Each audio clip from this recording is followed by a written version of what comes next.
Salvation எப்படி வருது?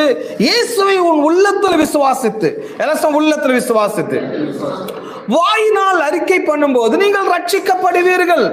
இதை கேட்க லாஜிக்கலாவே இல்லை. இது கேட்க ரட்சிப்பு இப்படி வரன்றது நம்புற மாதிரியும் இல்ல.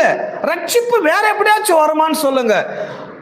ஒரு 7 வெள்ளிக்கிழமை உபவாசம் பண்ண சொல்லுங்க, அது மூலமா ரட்சிப்பு வருதுன்னா ஓகே. ஏன்னா 7 வெள்ளிக்கிழமையில நான் என்ன பண்ணிருக்கிறேன், பச்சை தண்ணி கூட குடிக்காம ஜெபம் பண்ணி நான் வேண்டி இருக்கிறேன். அப்படி சால்வேஷன் வரலாம். இல்லைன்னா ஒரு 40 நாள் செருப்பு கூட அணியாம நான் நடக்கணும், அது மூலமா சால்வேஷன் வருதுன்னா ஓகே. வேற எப்படியாச்சும் ஒரு ஹார்டா இருக்கணும். ஆனா சால்வேஷன் எப்படி வருது ஒரு மனுஷனுக்கு அப்படி சொன்னா, பைத்தியமாய் தோன்றுகின்ற பிரசங்கத்தினாலே. எல்லாம்